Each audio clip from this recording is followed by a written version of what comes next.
Nero Wolfe and the Jealous Surgeon.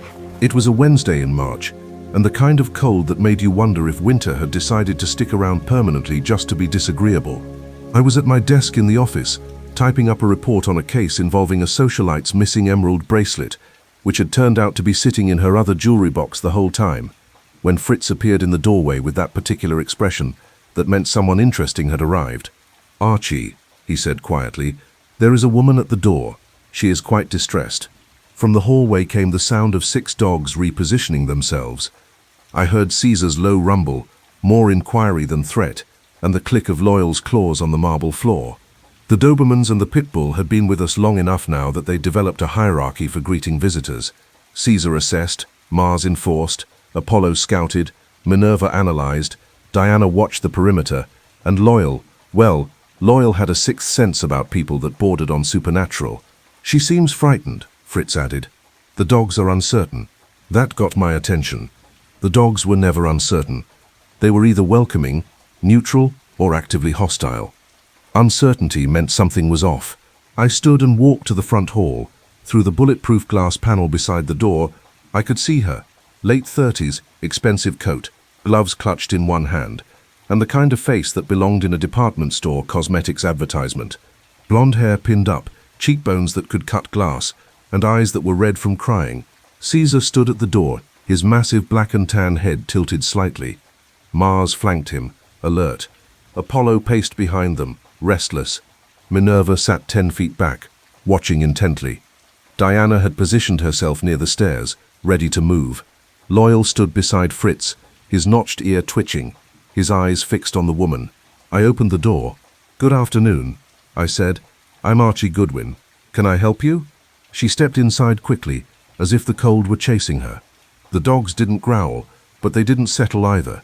Caesar sniffed her coat, then looked at me with something I can only describe as confusion. "My name is Claudia Renwick," she said, her voice tight and controlled. "I need to see Nero Wolfe. I was told he's the only one who can help me." "That depends," I said, taking her coat. Fritz had already moved to hang it. "What kind of help do you need?" She looked at me, and I saw something in her eyes that made my spine straighten. It wasn't fear exactly. It was deeper than that. It was the look of someone who'd seen something impossible and couldn't make sense of it. "My husband," she said slowly, "is not my husband." I blinked. "Come again?" "I mean, he is my husband," she continued, her words speeding up now. "His voice is the same. His mannerisms are the same.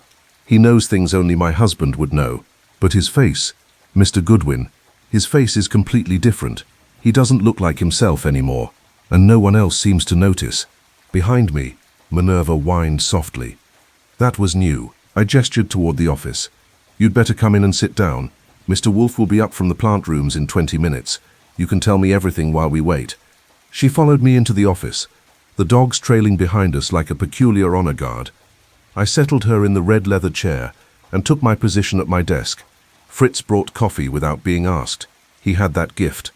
And I watched Claudia Renwick wrap her hands around the cup, as if it were a life preserver. "Start from the beginning," I said, pulling out my notebook. "And don't leave anything out."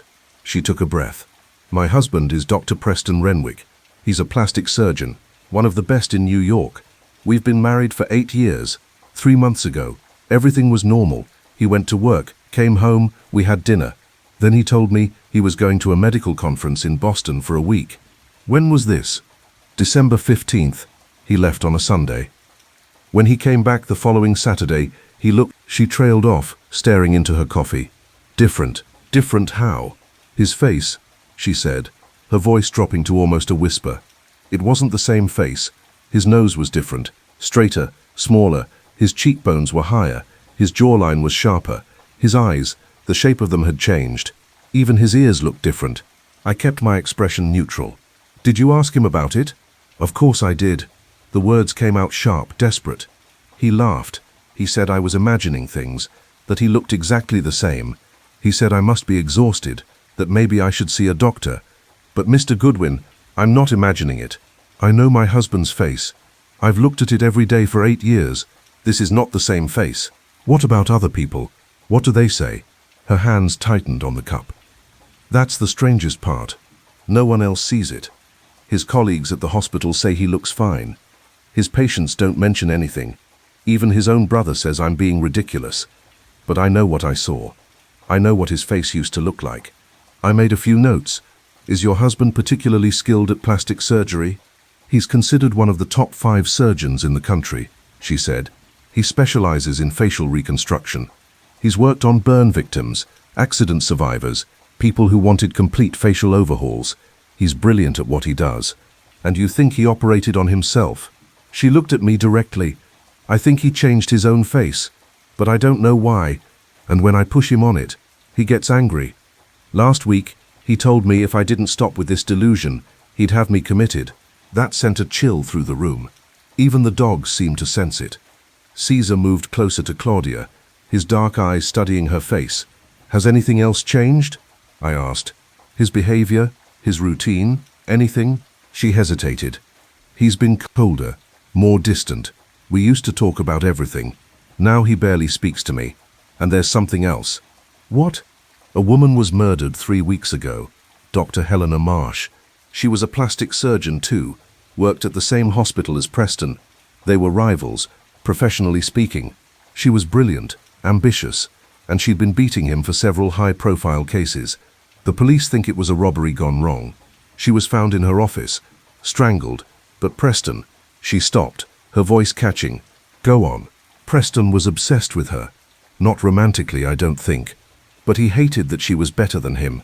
He used to come home furious after she'd been featured in medical journals or won awards. He said she was overrated, that she stole techniques from other surgeons. It was an ugly kind of jealousy. I sat back. Do the police know about this jealousy? I don't know. I didn't tell them. Because if I did, they'd ask me questions, and I'd have to tell them about Preston's face, and then they'd think I was insane. She set down the coffee cup, her hands shaking. Mr. Goodwin, I need someone who will listen to me, someone who won't dismiss this as hysteria, someone who can figure out what's really happening. Because I think my husband did something terrible, and I think he changed his face to get away with it. The door to the office opened, and Nero Wolfe walked in. He was, as always, immense, 1/7 of a ton, moving with surprising grace. He wore a yellow shirt that day, which meant he was in a decent mood. His eyes, half closed as usual, swept the room. Me, Claudia Renwick, the dogs arranged in their protective formation. Caesar and Mars moved aside to let him pass. Loyal, as always, gave a small wag of his tail, the only dog who did that for Wolfe.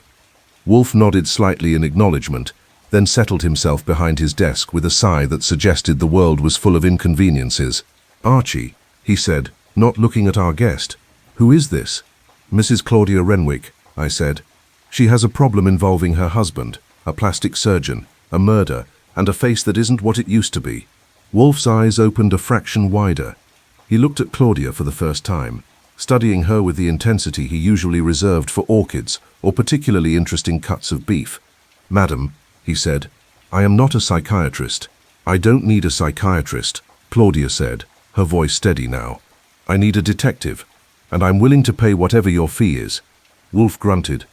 I do not leave my house on business. I rarely accept cases involving marital disputes, and I have no interest in pursuing shadows or delusions. Then it's lucky, Claudia said, meeting his gaze, that this is neither a marital dispute nor a delusion. This is a murder investigation, and if you won't help me, Dr. Helena Marsh's killer will walk free because he's wearing someone else's face. Silence filled the room. Outside, I could hear the faint sounds of traffic on West 35th Street. Caesar settled onto his haunches, his eyes never leaving Claudia. Wolfe leaned back in his chair. Tell me everything, he said. And do not waste my time with emotional speculation, facts only. Claudia Renwick took a breath and began again. For the next 40 minutes, Claudia Renwick laid out her story with the kind of precision that suggested she'd been rehearsing it for days. Wolfe listened without interrupting, his fingers laced across his middle 7-acre belly, his eyes half closed. I took notes, watching both of them. The facts were these. Dr. Preston Renwick, age 42, was chief of plastic surgery at Manhattan General Hospital, married to Claudia for 8 years, no children, highly respected in his field, though known for being temperamental and fiercely competitive. Dr. Helena Marsh, age 38, had joined Manhattan General 2 years ago. She'd quickly established herself as the hospital's rising star. Better surgical outcomes, more innovative techniques, more media attention. Preston resented her. According to Claudia, he'd started drinking more, sleeping less, obsessing over every case Marsh won. On December 15th, Preston left for what he claimed was a medical conference in Boston. He was gone for 8 days. When he returned on December 23rd, his face had changed. Claudia noticed immediately the shape of his nose, the angle of his jaw, the set of his eyes. She confronted him. He denied everything, told her she was imagining it, suggested she was having some kind of breakdown. No one else seemed to notice. His colleagues at the hospital treated him normally. His patients saw nothing unusual. Even photographs from before and after showed, according to everyone else, the same face. But Claudia had proof. She'd taken a photograph of Preston sleeping 3 weeks after his return. She'd compared it to their wedding photos, to vacation pictures, to a portrait they'd had done 2 years ago. The differences were subtle but definite. A nose reshaped, cheekbones enhanced, a jawline refined. Then, on February 10th, Dr. Helena Marsh was found dead in her office, strangled. No signs of forced entry.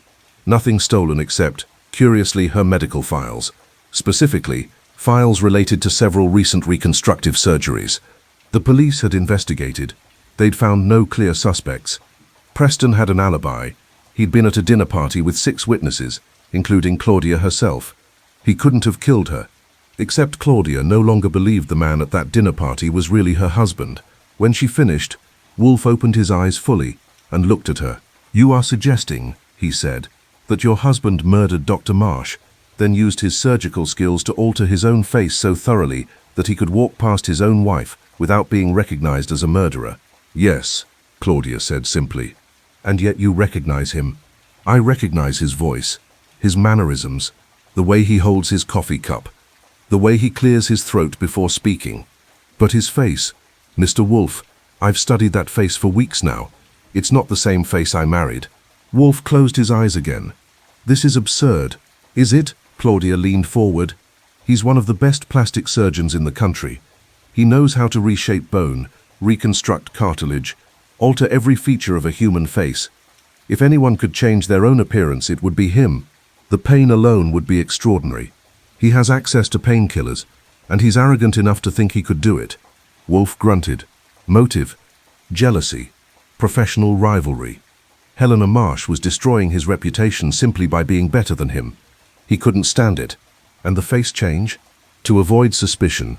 If the police started investigating him, he could claim he didn't match witness descriptions. He could pass any lineup.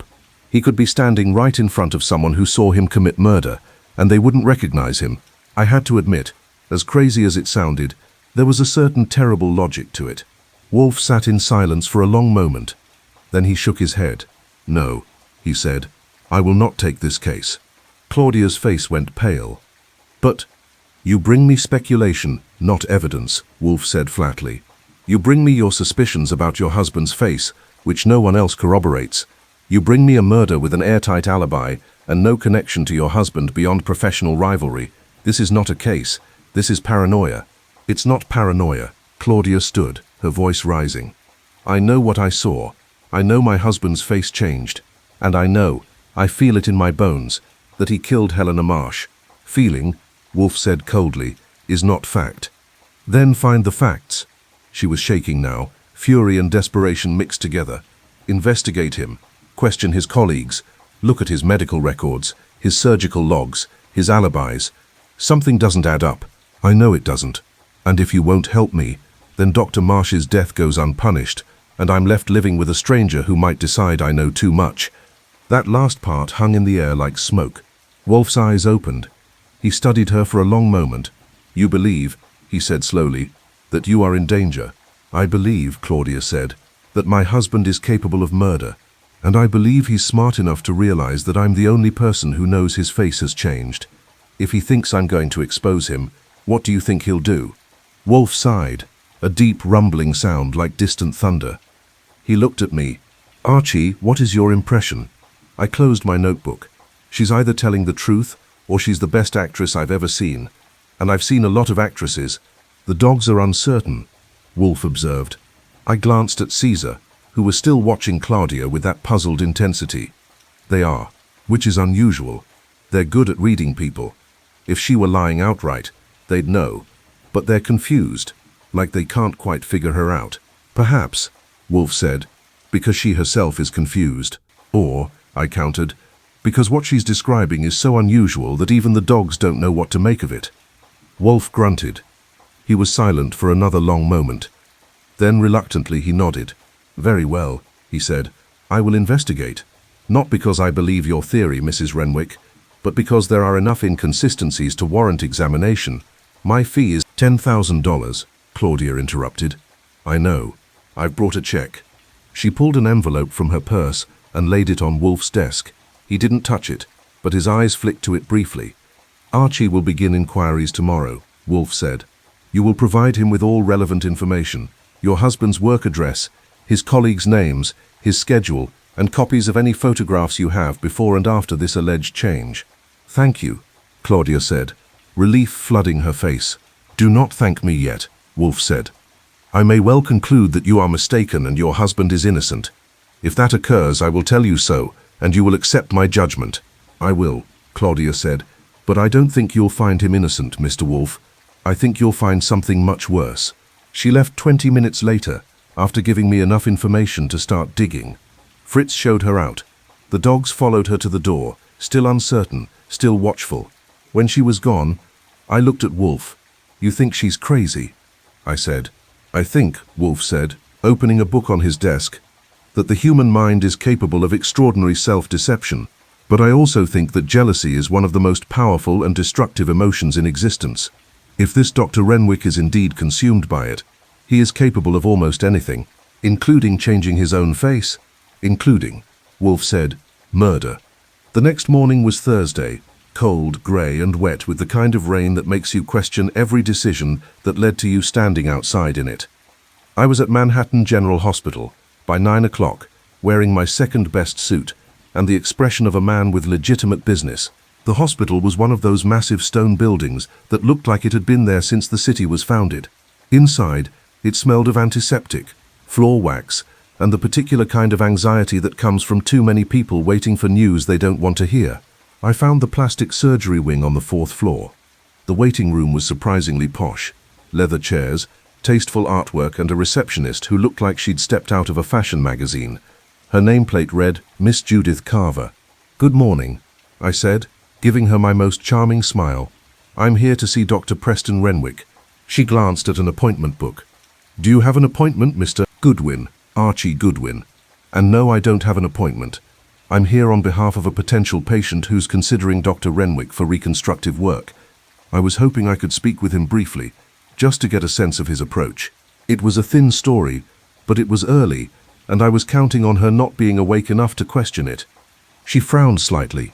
Dr. Renwick is with a patient right now, but Dr. Langford might be able to help you. He's our other senior surgeon. That would be fine, I said. Thank you. She made a phone call, spoke quietly, then directed me down the hall to an office with Dr. Malcolm Langford stenciled on the frosted glass door. I knocked. A voice called out, "Come in."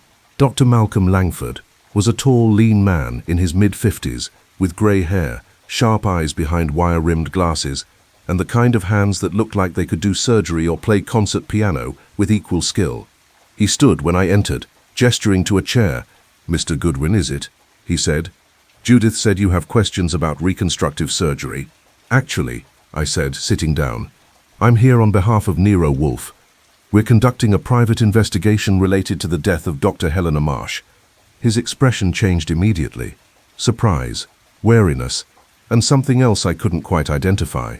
"I already spoke to the police," he said carefully. "I'm sure you did. But Mr. Wolfe likes to be thorough. I'm just gathering background information. You worked with Dr. Marsh, didn't you?" "We all did," Langford said. "This is a small department. She was extraordinary. Her death was a terrible loss." "How well did you know her?" "Professionally, very well. We collaborated on several cases. Personally, not as much. She was private, focused on her work. I understand she and Dr. Preston Renwick had something of a rivalry." Langford's jaw tightened slightly. "That's overstating it." "Is it?" He sighed. "Look, Mr. Goodwin. I'm not going to speak ill of a colleague, but yes, Preston and Helena had tensions. She was younger, more innovative, and frankly better at certain techniques. Preston didn't handle it well. Meaning he could be petty. He'd criticize her work behind her back. He'd try to take credit for techniques she'd pioneered. Once, he accused her of stealing one of his patients. It was unprofessional. Did it ever get physical? Threatening? No, nothing like that. Preston is arrogant and jealous, but he's not violent. At least I never thought he was. I made a note. Where was Dr. Renwick the night Dr. Marsh was killed? He had an alibi. He was at a dinner party. His wife was there, several other people. The police confirmed it. And you? Where were you? Langford met my gaze steadily. At home with my wife. We had dinner, watched television, went to bed. Not much of an alibi, but it's the truth.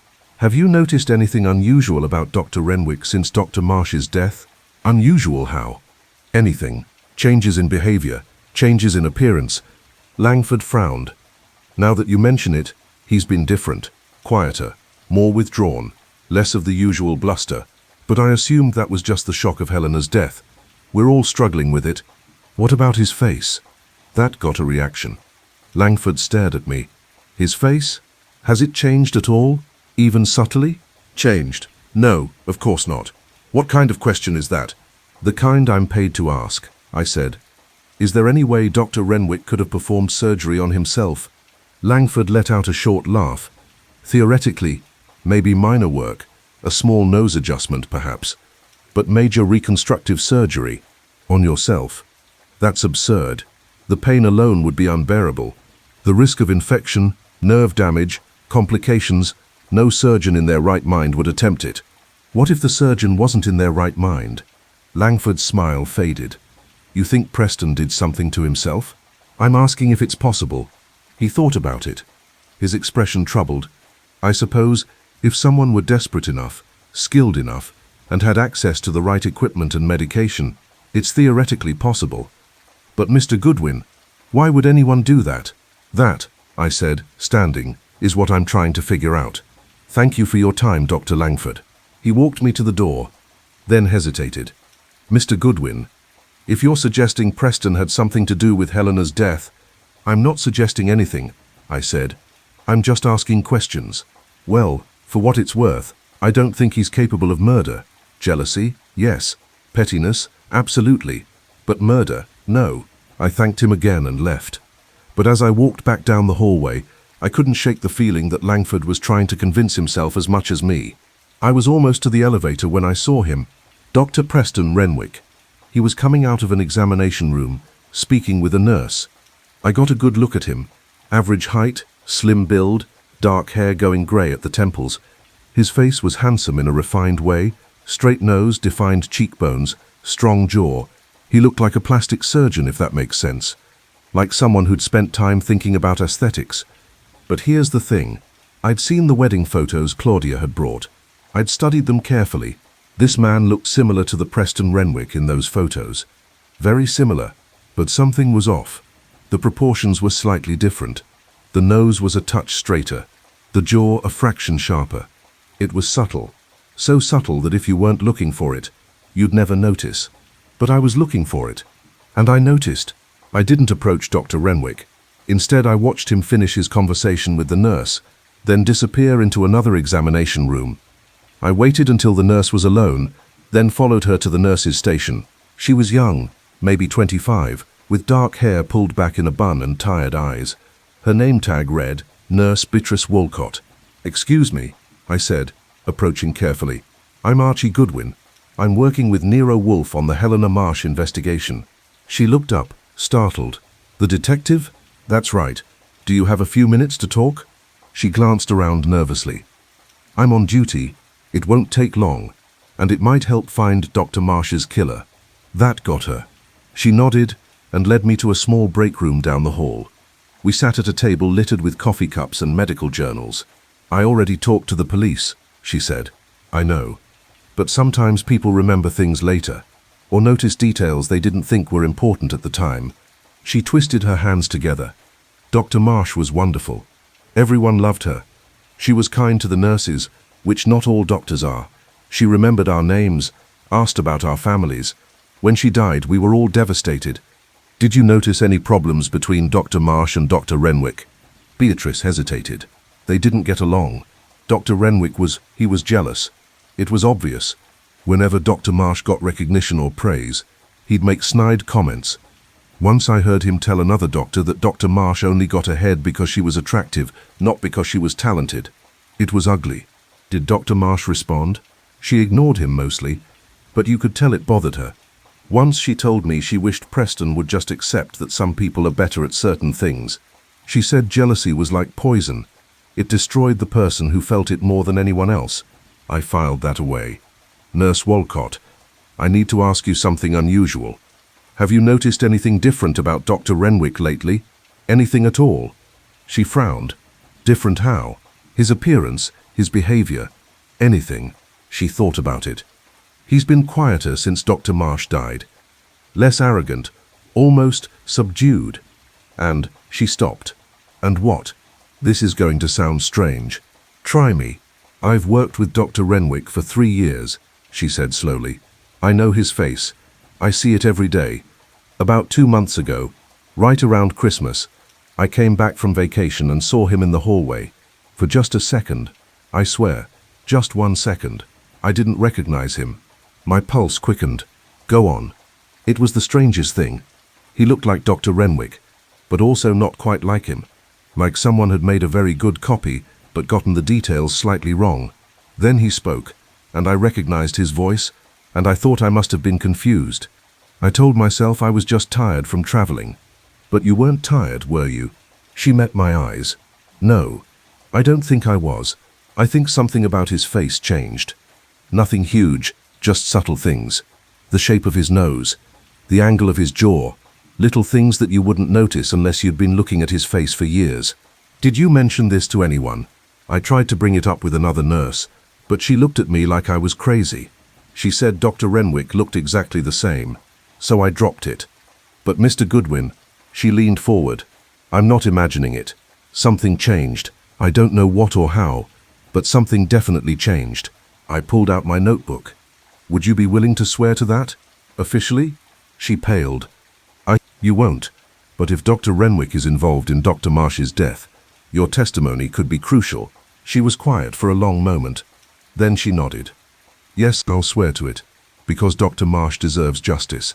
And if Preston Renwick killed her, he shouldn't get away with it, just because he changed his face. There it was, the second person who'd noticed. I thanked her and left the hospital, my mind racing. 2 people, Claudia Renwick and Nurse Wolcott, had noticed changes in Preston Renwick's face. 2 people out of how many? Dozens, hundreds. Either they were both delusional, or something very strange was happening. I caught a taxi back to the brownstone, eager to report to Wolfe. I found Wolfe in the office, reading a book about ancient Roman cooking techniques. The dogs were scattered around the room, Caesar by the door, Mars under the window, Apollo pacing near the bookshelves, Minerva on her favorite rug, Diana near my desk, and Loyal curled up by Wolfe's chair. They'd learned to navigate the space without getting underfoot, which was no small feat considering there were 6 of them. Well, Wolfe said without looking up. I settled at my desk and gave him the full report. My conversation with Dr. Langford, my brief sighting of Preston Renwick, and especially my talk with Nurse Beatrice Wolcott. When I finished, Wolfe closed his book and frowned. 2 witnesses, he said, 1 wife, 1 nurse. Both claim to have noticed changes in Dr. Renwick's face that no one else observed. Right. But they're not working together. Nurse Wolcott didn't know about Claudia's suspicions. She noticed the changes independently.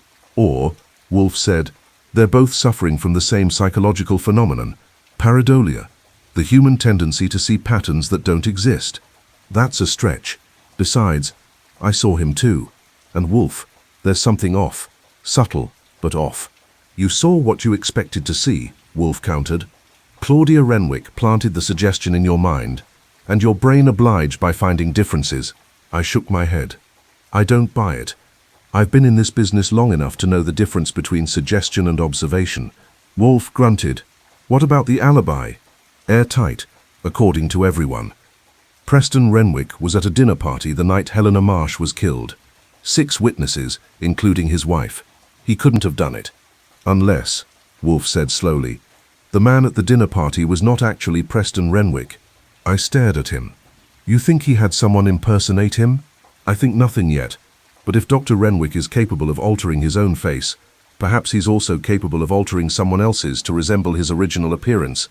He attends the dinner party as his new face, while his accomplice wearing his old face establishes an alibi. Then, after the murder, the accomplice disappears and Renwick continues his life with a new face. I whistled. That's elaborate. Murder often is. The question is, how would we prove it? Before I could answer, the doorbell rang. Fritz appeared in the doorway. Inspector Kramer is here, he said. The dogs knew it before Fritz spoke. Caesar had already moved toward the front hall, his tail wagging slightly. Mars and Apollo followed. Even Loyal perked up. Kramer had been to the brownstone enough times over the years that the dogs recognized him as neither threat nor stranger. Show him in, Wolfe said with resignation. Inspector Kramer stomped into the office like a man looking for a fight. He was built like a fire hydrant, with a face that suggested he'd seen everything and hadn't been impressed by any of it. He nodded at the dogs. Caesar had stopped wagging his tail but maintained a polite distance and dropped into the red leather chair without being invited. Wolfe, he said, I hear you're sticking your nose into the Helena Marsh case. Mrs. Claudia Renwick engaged my services, Wolfe said. I'm conducting a private investigation. Well, unconduct it. We've got that case covered. Do you? Wolfe asked mildly. Have you identified the killer? Kramer's jaw tightened. Not yet, but we're working on it. Working on it for how long? 3 weeks? These things take time. Indeed. Which is why Mrs. Renwick sought alternative assistance. Wolfe leaned back in his chair. Tell me, Inspector, what have you learned? Kramer pulled out a cigar. He always did when he was annoyed, but didn't light it. Dr. Helena Marsh was found strangled in her office at Manhattan General Hospital on February 10th, approximately 10 p.m. No signs of forced entry. Her medical files were stolen, specifically files related to recent reconstructive surgeries. Nothing else was taken. Suspects? Plenty. She'd made enemies, professional rivals, disgruntled patients, ex-boyfriends. We've been interviewing everyone. So far, nothing solid. What about Dr. Preston Renwick? Kramer's eyes narrowed. What about him? He and Dr. Marsh had a professional rivalry. Jealousy is a powerful motive. Renwick has an alibi. He was at a dinner party. 6 witnesses. We checked. Alibis, Wolfe said, can be manipulated. Not this one. I talked to every witness myself.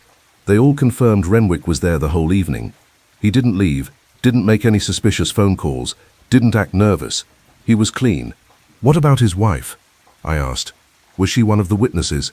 Kramer nodded. She was there. She backed up his alibi completely. And now, I said carefully, she's here telling us she thinks her husband is a murderer. That got Kramer's attention. She what? I glanced at Wolfe, who nodded slightly. I filled Kramer in on Claudia's theory. The face change, the jealousy, the suspicion that her husband had somehow altered his appearance to evade detection. When I finished, Kramer looked at me like I'd suggested aliens were involved. That, he said flatly, is the craziest thing I've heard this month. Is it? Wolfe asked. Dr. Renwick is a plastic surgeon. He has the skills, the knowledge, and the access to equipment necessary to perform such a procedure. He also has an alibi. Perhaps, Wolfe said. The man who attended the dinner party was not actually Preston Renwick. Kramer stood up, his face reddening. Are you suggesting he had a body double? That he somehow found someone willing to impersonate him while he committed murder, then changed his face to match this impersonator? That's insane. Insane, Wolfe agreed. But not impossible. It's impossible enough. Wolfe, I'm warning you, stay out of this case. You're going to confuse things with your wild theories and make it harder for us to find the real killer. Who is? I don't know yet, Kramer admitted. But it's not Preston Renwick. The man has an alibi. His wife is clearly having some kind of breakdown, and there's no evidence, none that he changed his face or hired an impersonator, or did anything except go to a damn dinner party. He headed for the door, then stopped and turned back. One more thing, he said. Helena Marsh kept detailed surgical notes. We found her notebook in her desk. She'd been working on something experimental, some new technique for facial reconstruction that was supposed to be revolutionary. Whatever it was, she kept it secret. The notebook's in code. Code? I asked. Medical shorthand, mixed with symbols we can't decipher. We've got specialists looking at it, but so far no luck. I would very much like to see that notebook, Wolfe said. Yeah, well, that's not happening. It's evidence. Kramer moved toward the door, the dogs parting to let him pass. Caesar gave a small huff, friendly but firm. Kramer reached down and scratched his ears absently, a gesture that surprised me. Stay out of this, Wolfe. I mean it. He left. The front door slammed. I looked at Wolfe. He's worried. Yes. Which means the case is more complicated than he's admitting. What do we do now? Wolfe was silent for a moment, thinking. Then he said, Archie, I want you to visit Dr. Marsh's office, see if there's anything the police missed, and find out more about this notebook. The police have sealed the office. I have confidence, Wolfe said dryly, in your ability to circumvent such obstacles. I grinned. You want me to break in? I want you to investigate. How you accomplish that is your concern. Fair enough. I stood, grabbed my coat, and headed out.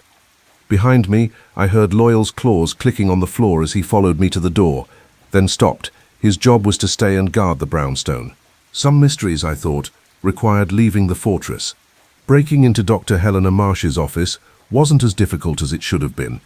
The police had sealed it with tape and a padlock, but the lock was cheap and the building's night security was more interested in his newspaper than in watching the fourth-floor hallways.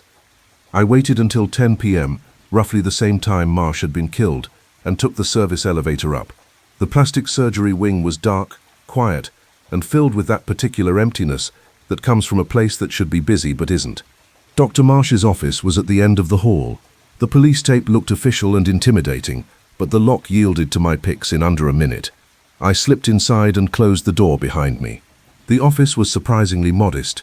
A desk, filing cabinets, bookshelves lined with medical texts, and a few framed diplomas on the walls.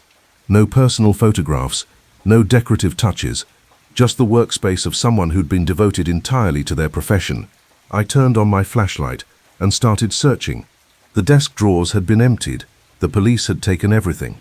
Same with the filing cabinets. They'd done a thorough job.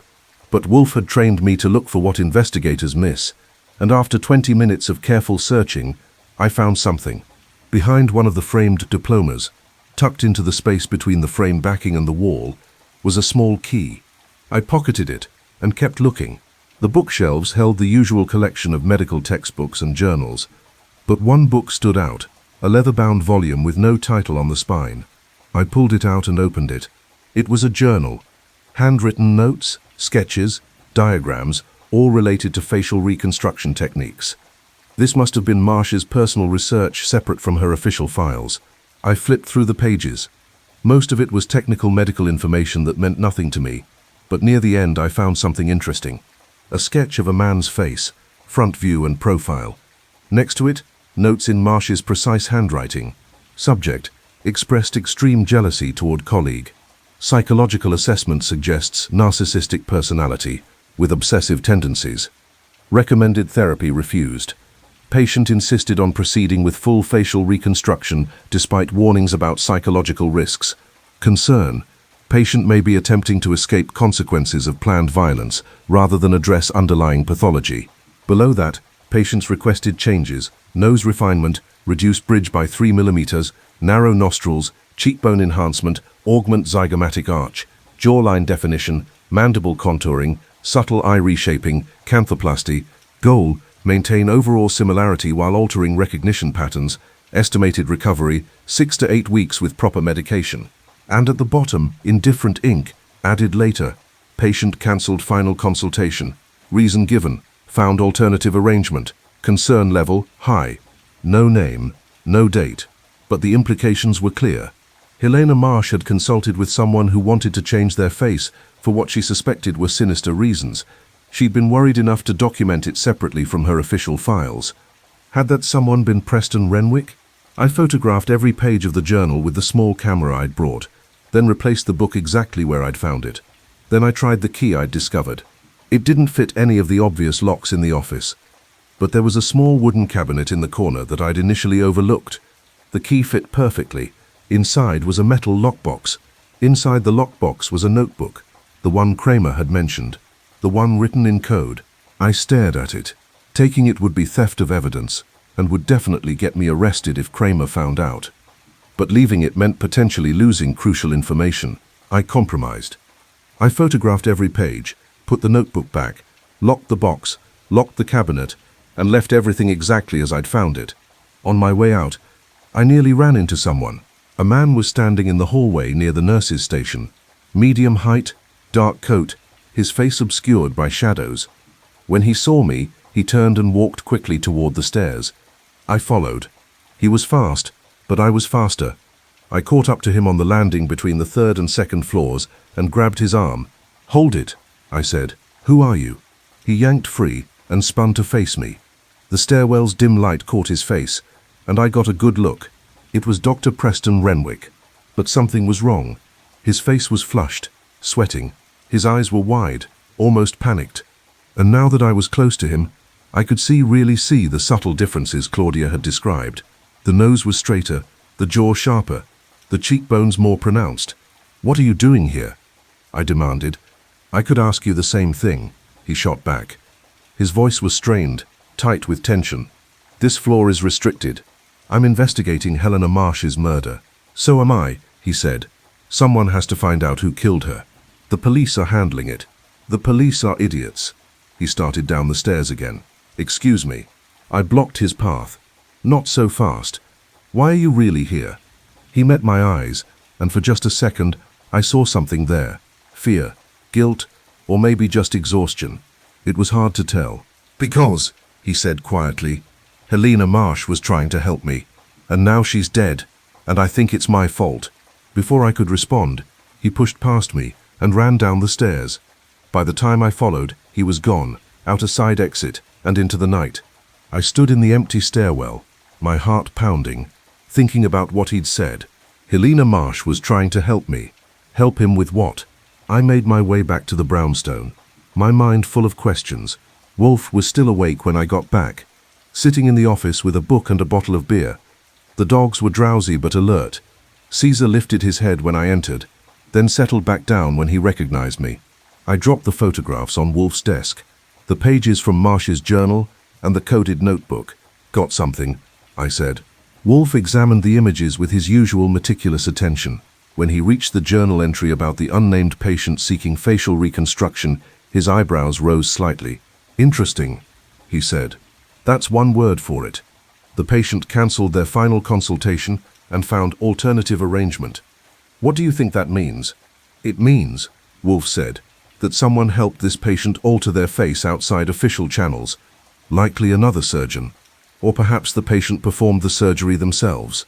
Can that actually be done? With sufficient skill, pain tolerance, and access to medical equipment? Possibly. Inadvisable and dangerous, but possible. I told him about my encounter with Preston Renwick in the stairwell. When I repeated what Renwick had said, that Helena Marsh had been trying to help him, Wolfe's expression darkened. He admitted, Wolfe said slowly, that he consulted with Dr. Marsh about facial alteration. Not in so many words, but yeah, that's what it sounded like. And now she's dead. Wolfe set down the photographs and leaned back. The question is, did Dr. Renwick kill her to silence her, or did someone else kill her to prevent her from helping him? There's a third option, I said. Renwick killed her out of jealousy, then changed his face to match what she'd recommended, to throw off suspicion, and maybe in some twisted way, to become more like her vision of what he should be. Wolfe considered this. Jealousy combined with admiration, a toxic combination. What about the coded notebook? Wolfe studied the photographs of the notebook pages. The symbols were strange, medical shorthand mixed with something that looked almost like hieroglyphics. This will require expertise we don't possess, Wolfe said. We need someone who understands both medical terminology and cryptography. Who do you have in mind? Saul. I blinked. Saul Panzer was Wolfe's best operative, smart, resourceful, and reliable. But cryptography? Saul knows codes? Saul knows people who know codes, Wolfe corrected. Call him. Have him bring the photographs to someone who can decipher them. I want to know what Dr. Marsh was documenting. I called Saul from my desk. He answered on the second ring, agreed to help, and said he'd have something by morning. That was Saul, efficient, no questions, always dependable. Now what? I asked after hanging up. Now, Wolfe said, we wait. And we think. About faces, Wolfe said, about identity, about what it means to be someone, and what happens when you try to become someone else. He finished his beer and stood, a process that always looked like a mountain, deciding to relocate. The dog stirred, Mars stretched, Diana yawned. Loyal padded over to Wolfe's side. Go to bed, Archie, Wolfe said. Tomorrow will be illuminating. I hoped he was right. Saul called at 8 a.m. the next morning. I was barely awake, but his voice was sharp and excited. Got it, he said. The notebook. My guy cracked the code. What does it say? Get Wolfe. You both need to hear this. 10 minutes later, we were all in the office. Me, Wolfe, and Saul, who'd arrived with a folder full of papers, and the expression of someone who'd just uncovered buried treasure. The dogs had greeted Saul enthusiastically. He'd been to the brownstone enough times that they considered him part of the pack. Caesar had sniffed his coat thoroughly, checking for unfamiliar scents, while Loyal had wagged his tail in that reserved way that meant approval. All right, Wolfe said, settling behind his desk. What have you learned? Saul opened the folder. Dr. Marsh's notebook isn't just surgical notes. It's a detailed record of patients she suspected of seeking facial reconstruction for criminal purposes. Criminal purposes? I said. Yeah. She'd been tracking patterns. People who wanted dramatic facial changes, who paid in cash, who insisted on secrecy, who seemed to be hiding from something. She flagged about a dozen cases over the past 2 years. Did she report these to the police? Wolfe asked. No. She couldn't prove anything, and she was worried about violating patient confidentiality. But she documented everything just in case. Names, dates, procedures requested, reasons given, and her own suspicions. Was Preston Renwick one of these patients? Saul hesitated. Not exactly, but there's an entry from last December that's relevant. She writes about a consultation with a surgeon, not a patient, a colleague, who wanted advice on self-performed facial reconstruction. She didn't name him directly, but the details match Renwick. He pulled out a translated page and read, Colleague PR approached me with hypothetical scenario. Could a skilled surgeon perform reconstructive facial surgery on themselves? I advised against it. Pain management alone would be nearly impossible, not to mention infection risk and precision issues. He persisted, asked about specific techniques, anesthesia protocols, incision methods, post-operative care. His interest seemed beyond academic curiosity. When I questioned his motives, he became defensive, claimed he was simply curious about the limits of self-surgery. I don't believe him. 2 days later, PR asked to borrow my surgical notes on a technique I'd pioneered, bilateral zygomatic augmentation with mandibular contouring. I refused. He accused me of professional jealousy. Our conversation became heated. He said something strange. People see what they expect to see. Change the package, change the perception. When I asked what he meant, he left. Note to self, monitor PR's behavior. Something is wrong. The office was silent. That's dated December 12th, Saul continued. 3 days before Renwick supposedly left for his medical conference in Boston. The conference that never happened, I said. What? Wolfe asked sharply. It's a guess, but a good one. I bet if we check, there was no medical conference. Or if there was, Renwick wasn't registered. He used it as cover to disappear for a week and recover from surgery. Wolfe's eyes gleamed. Archie, verify that. Contact the medical associations in Boston. Find out if there was a conference that week and whether Preston Renwick attended. On it. It took me 40 minutes and 5 phone calls, but I got the answer. There had been a conference on December 15-17, but Preston Renwick had not been registered, had not attended, and had not presented any papers or panels. His name didn't appear anywhere on the official records. I reported this to Wolfe, who nodded grimly. So, he said, Dr. Renwick lied about the conference. He disappeared for 8 days, and when he returned, his face had changed. Because he operated on himself, I said, used Marsh's techniques, followed her notes, and gave himself a new face. But why? Saul asked. What was he hiding from? Not hiding, Wolfe said slowly. Escaping. He knew he was going to kill Helena Marsh. He knew the police would investigate him. the jealous rival, the professional enemy. So he changed his face first. That way, when witnesses described the man they saw near Marsh's office the night she died, the description wouldn't match his new appearance. But he had an alibi, I protested. He was at a dinner party. Was he? Wolfe's eyes narrowed. Or was someone else wearing his old face? The room went cold. You're saying, Saul said slowly, that Renwick found someone to impersonate him. Someone who looked enough like his original face to pass at a distance. Renwick changed his own face, then sent this impersonator to the dinner party while he murdered Marsh. Precisely, Wolfe said. The impersonator establishes an alibi. Renwick, with his new face, kills Marsh and steals her files that might have contained notes about his consultation with her. Then the impersonator disappears, and Renwick continues his life with a new face. No one suspects him because he doesn't match witness descriptions, and he has an airtight alibi. I felt a chill run down my spine. That's brilliant. Insane, but brilliant. Who was the impersonator? Saul asked. That, Wolfe said, is what we must discover. Archie, I want you to review the photographs from the dinner party Renwick attended. Compare them to Renwick's appearance before and after. Look for inconsistencies. Already on it? I said, pulling out the photos Claudia had provided. I spread them on my desk. Wedding photos from 8 years ago, vacation pictures from last summer, and snapshots from the dinner party on February 10th, the night Helena Marsh died. The wedding photo showed a younger Preston Renwick, handsome, confident, with slightly softer features. The vacation photos showed subtle aging, but essentially the same face. But the dinner party photos, I squinted at them, using a magnifying glass. The man in these photos looked like Preston Renwick. Same height, same build, same dark hair going grey. But something was slightly off.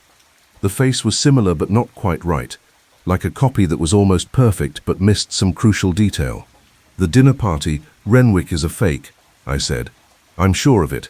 The proportions are wrong. The person who took these photos saw what they expected to see, Preston Renwick, at a party with his wife. But if you look closely, really closely, it's not him. Then who is it? Saul asked. Before anyone could answer, the doorbell rang. Fritz appeared in the doorway, looking troubled. Archie, there is a man at the door. He says his name is Preston Renwick, and he needs to see Mr. Wolfe immediately. He says his life is in danger. The dogs were already alert. Caesar had moved to the front hall, ears forward. Mars flanked him, tense. Apollo paced near the door. Minerva watched from the stairs. Diana positioned herself near the office. Loyal stayed close to Wolfe, his eyes sharp. Let him in, Wolfe said. A minute later, Preston Renwick walked into the office. He looked terrible. His face, the new one, with the refined features and altered proportions, was pale, drawn. His hands shook. His eyes were bloodshot and wild. Mr. Wolfe, he said, his voice hoarse. I didn't kill Helena Marsh, but I know who did. Preston Renwick collapsed into the red leather chair like a man who'd been running for days, and finally stopped. The dogs watched him carefully. Caesar's hackles weren't raised, but his posture was wary. Mars growled softly. Loyal tilted his head, studying Renwick's face with that uncanny intelligence. Start at the beginning, Wolfe said, and do not waste my time with lies. Renwick took a shuddering breath.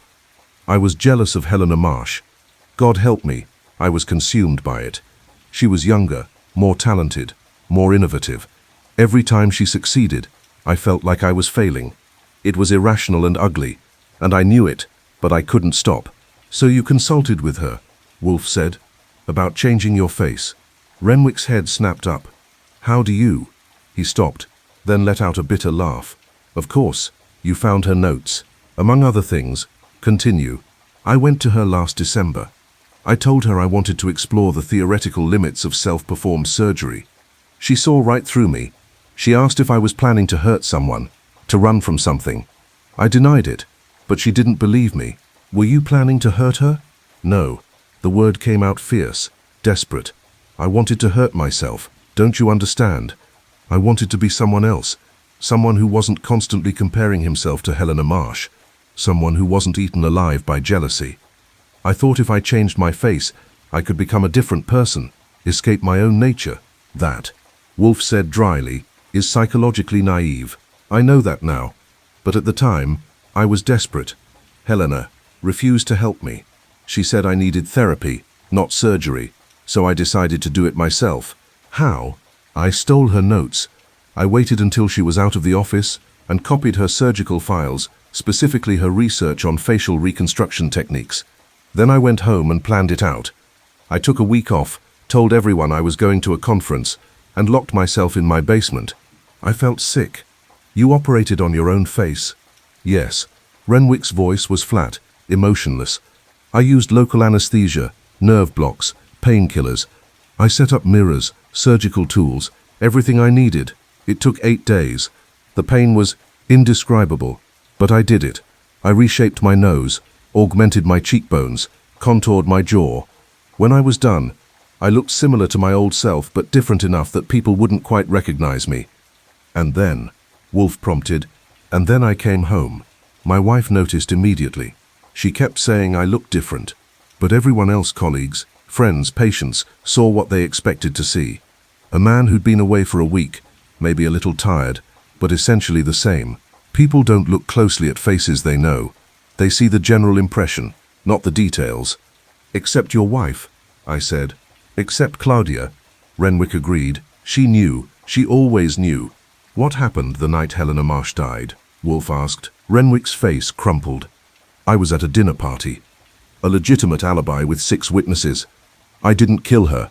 I swear I didn't kill her. But, he stopped, his voice breaking. But, Wolfe's tone was sharp, demanding. But I know who did. Renwick looked up, his eyes filled with something between terror and guilt. There's a doctor at Manhattan General, Dr. Raymond Strickland. He's a psychiatrist. He's also obsessed with me. That came out of nowhere. I exchanged glances with Saul. Explain, Wolfe said. Strickland has been watching me for years. At first I thought it was professional interest. He studies narcissistic personality disorders, and I suppose I fit the profile. But it became clear that his interest was more personal, more disturbing. He wanted to understand jealousy, to study it, to experience it vicariously through me. You're saying, Wolfe said slowly, that Dr. Strickland killed Helena Marsh to study your reaction? No, I'm saying he killed her, as me. The room went dead silent. The night of the dinner party, Renwick continued, his words tumbling out now. Strickland approached me. He said he wanted to help me. He said he understood what I was going through, that he could give me an alibi while I took care of Helena. He'd been following me for months. He knew about my jealousy, my consultation with Helena, my self-surgery. He said he wanted to help me become who I was meant to be. What did you do? I asked. I told him no. I told him I wasn't going to hurt Helena. I'd moved past that. The surgery had been about changing myself, not about hurting her. But Strickland, Renwick's voice dropped to a whisper. He smiled. He said it didn't matter what I wanted anymore. He said the story was already written, and I was just playing my part. And then, he showed me photographs, pictures of himself wearing prosthetics. He'd been practicing, learning how to look like me, like my old face, the one I had before the surgery. He'd crafted a mask, essentially, good enough to fool casual observers. He said he was going to attend the dinner party as me, establishing my alibi while he later killed Helena Marsh. Wolfe finished, framing you for murder. But you were at the dinner party, I said, with your wife. 6 witnesses. I was, Renwick said. But Strickland was there too, briefly. He arrived late, mingled with a few people, made sure he was seen. He was wearing the prosthetics, looking like my old face. Then he left, supposedly to take a phone call. He never came back. Meanwhile, I stayed the whole evening, my new face on full display. When Helena was killed, witnesses would describe a man who looked like my old face, a face I no longer had. I felt my brain trying to untangle the knot. So Strickland was trying to frame you. Not exactly, Renwick said miserably. He was trying to create the perfect crime. He'd kill Helena wearing my old face, giving the police a description that matched my pre-surgery appearance. But I'd have an alibi. I was at the party with my new face. The police would investigate me, find the alibi, and be confused by the description. They'd never quite be able to prove it was me, because the face wouldn't match. Meanwhile, Strickland could watch from the sidelines, studying the investigation, studying my psychological response, satisfying whatever sick academic curiosity drove him. And when your wife came to me, Wolfe said, claiming your face had changed. Strickland's plan began to unravel. Yes, because now someone was openly suggesting that I'd altered my appearance, which meant the police might start wondering if the man witnesses saw the night of the murder was actually someone else wearing my old face. Wolfe leaned back in his chair, his eyes closed. The dogs had relaxed slightly. Caesar had settled onto his haunches, though his ears were still alert. Dr. Renwick, Wolfe said, why did you not report this to the police? Because I have no proof, Renwick said. Strickland is careful. He's left no evidence. It's his word against mine, and I'm the one with motive, with jealousy, with a history of obsession over Helena. Who would believe me? We will verify your story, Wolfe said. But if it's true, Dr. Strickland is dangerous. Where is he now? I don't know. I haven't seen him since the night of the murder. But Mr. Wolfe, Renwick leaned forward. He's not done. He told me that night that this was just the beginning. He said he wanted to see how far jealousy could drive a person, how thoroughly it could destroy them. He's watching me, waiting to see what I'll do next. Then Wolfe said, opening his eyes, we must ensure his wait is very disappointing. Archie, call Inspector Kramer. Tell him we have information regarding the Marsh murder. Saul, I want you to find everything you can about Dr. Raymond Strickland, his history, his patients, his publications, anything that might reveal his obsessions. On it, Saul said, heading for the phone in the front room. I called Kramer from my desk. He arrived 40 minutes later, bringing Sergeant Stebbins with him. The dogs knew Stebbins too. He got a tail wag from Diana, which was practically a warm embrace by her standards. Renwick repeated his story. Kramer listened with the expression of a man who'd heard every crazy thing the world had to offer and was somehow hearing a new one. When Renwick finished, Kramer looked at Wolfe. You believe this? He asked. I believe, Wolfe said, that it warrants investigation. Dr. Strickland should be located and questioned. We'll find him, Kramer said. But Wolfe, if this is some elaborate scheme to deflect suspicion from Renwick, it isn't, Wolfe said.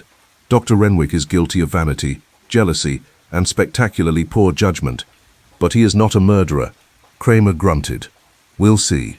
Finding Dr. Raymond Strickland proved more difficult than expected. He hadn't shown up at Manhattan General for 3 days. His apartment was empty. His neighbors hadn't seen him. It was as if he'd vanished. But Wolfe had a theory.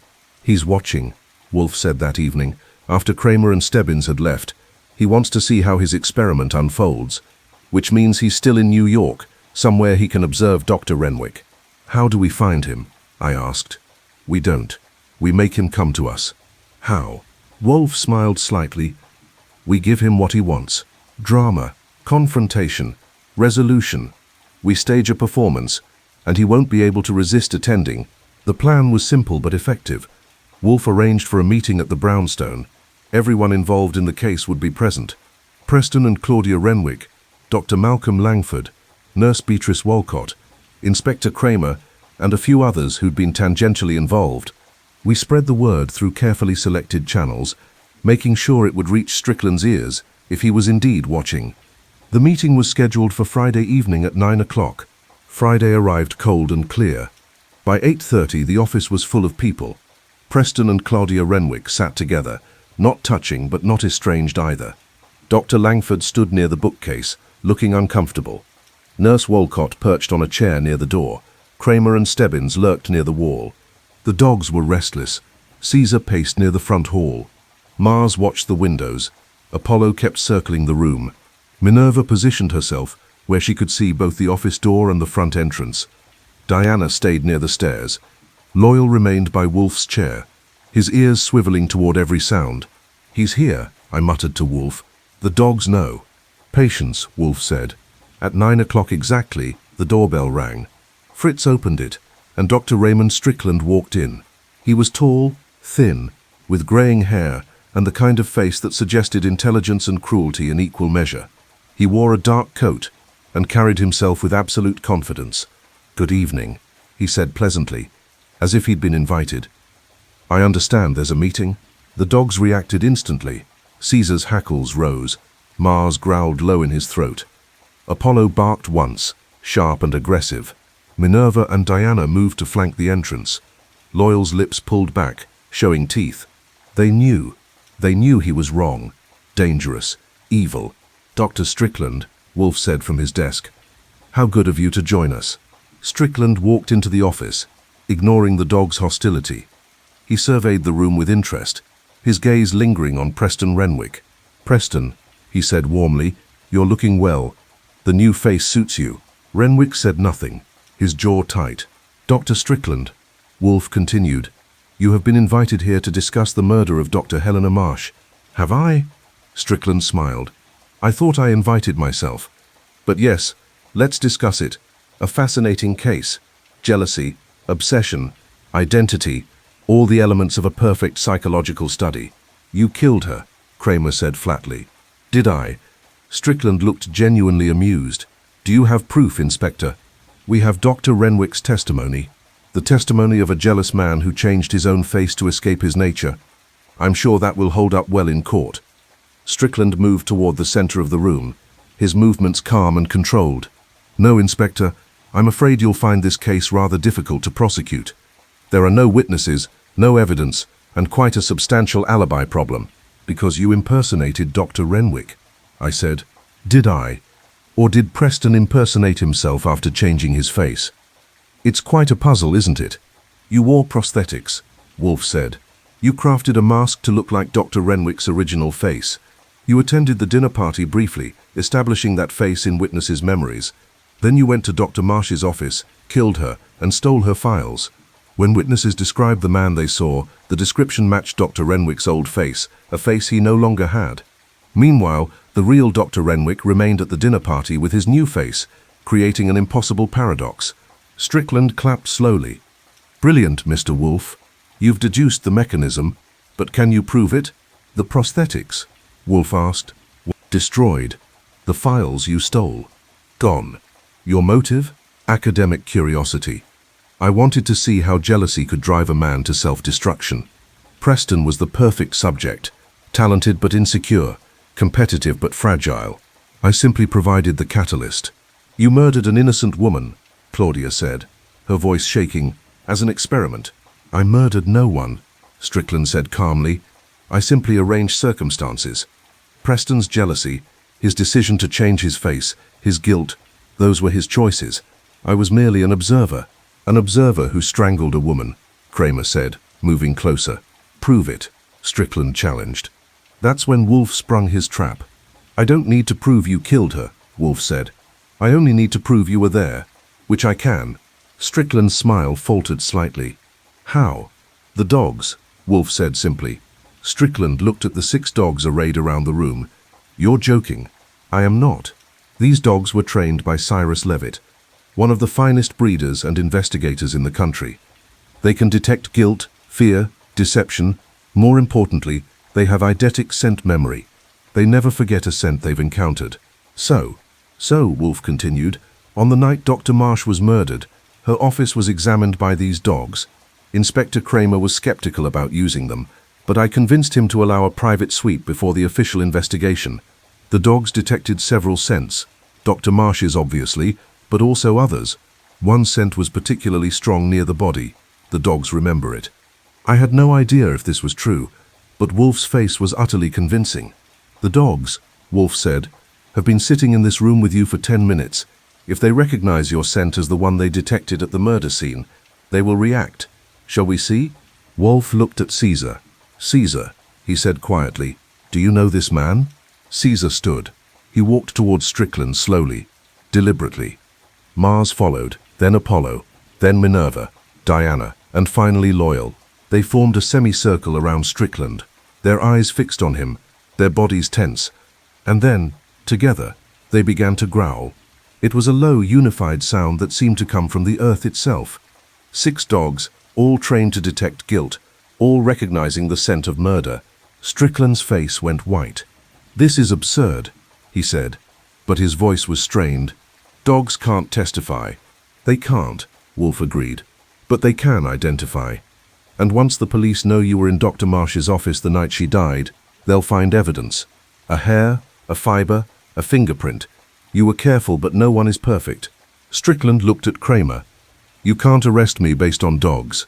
"No," Kramer said, pulling out handcuffs, "but I can arrest you for trespassing in a crime scene, and once we start digging, we'll find the rest." For a long moment, Strickland stood frozen. Then suddenly, he laughed. "You're right," he said. "No one is perfect.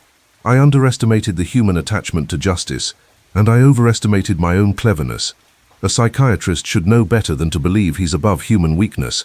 He held out his wrists. Kramer cuffed him, reading him his rights. As they led him out, Strickland looked back at Wolfe. "Remarkable," he said.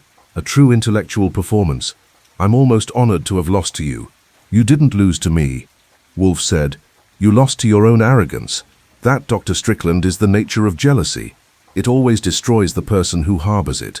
After Strickland was gone, the room slowly emptied. Preston and Claudia Renwick left together, talking quietly. Dr. Langford and Nurse Walcott thanked Wolfe and departed. Finally, it was just me, Wolfe, and the dogs. "Did the dogs really identify Strickland's scent at the crime scene?" I asked. Wolfe's lips twitched. "No. Inspector Kramer never agreed to let them near the scene." I laughed. "You bluffed." I made an educated deduction based on canine behavior and human psychology. The dogs reacted to Strickland because they sensed his guilt, his fear, and his malevolence. I simply gave that reaction a narrative that Strickland found credible. And he confessed. He confessed because he wanted credit for his brilliance. That, Archie, is the other side of jealousy. The desperate need to be recognized, even for crimes. The dogs had settled now. Caesar by the door, Mars under the window, Apollo near the bookshelves, Minerva on her rug, Diana by my desk, Loyal by Wolfe's chair. They looked peaceful, satisfied, like they'd done their job and done it well. Which, in a way, they had. 2 days later, I was at my desk finishing paperwork when Claudia Renwick stopped by. She looked better, rested, relieved, and determined. "I wanted to thank you," she said to Wolfe. "Both of you." Wolfe inclined his head slightly. "The check has cleared. Thanks are unnecessary." Nevertheless, she smiled. "Preston and I are going to marriage counseling. He's also seeing a psychiatrist, a good one this time. He's taking a leave from the hospital to focus on his mental health." "A wise decision," Wolfe said. "There's one more thing." Claudia pulled an envelope from her purse. "A gift for the dogs." She handed it to me. Inside were 6 hand-tooled leather collars, each one engraved with the dog's name and the brownstone's address, 918 West 35th Street, New York. "They saved our lives," Claudia said simply. "The least I can do is make sure everyone knows where they belong." After she left, I fitted the collars on each dog. Caesar accepted his with dignity. Mars practically preened. Apollo immediately tried to chew his off, then gave up. Minerva tolerated hers with quiet patience. Diana looked pleased, and Loyal wagged his tail, his eyes bright with that deep intelligence that made him more than just a dog. "They're good dogs," I said to Wolfe. "They are adequate," Wolfe said, but I caught the slight softness in his tone. That evening, after dinner, I found Wolfe in the office with a glass of beer and his book on Roman cooking. The dogs were scattered around the room, their new collars gleaming in the lamplight. "Can I ask you something?" I said. "You may. Did you ever doubt Renwick's story? Did you think he might have been the killer after all?" Wolfe was quiet for a moment. "Briefly. But his jealousy was too obvious, too raw. Strickland's, by contrast, was hidden beneath layers of intellectualism and professional detachment. That made him far more dangerous." "Jealousy," I said. "You told Strickland it always destroys the person who feels it." "Not always," Wolfe corrected, "but often. Jealousy is desire twisted into resentment. It makes people believe they deserve what others have simply by virtue of wanting it. That belief leads to terrible actions and terrible crimes." Yes. Outside, the city continued its endless rhythm. Inside, the brownstone was warm, secure, and quiet. The bulletproof windows gleamed, the dogs dozed. Fritz was in the kitchen preparing tomorrow's meals. It was, I thought, a good place to be, a safe place. A place where even the most complicated mysteries could be solved with enough thought, enough courage, and enough loyalty. Loyal lifted his head and looked at me. As if he'd heard my thoughts, I reached down and scratched his ears. "Good dog," I said softly. He wagged his tail once, then settled back down. Outside, somewhere in the darkness, jealousy and ambition, and all the other dangerous emotions that drove people to destruction, continued to exist. But here, in the brownstone at 918 West 35th Street, we were safe. And that for now was enough.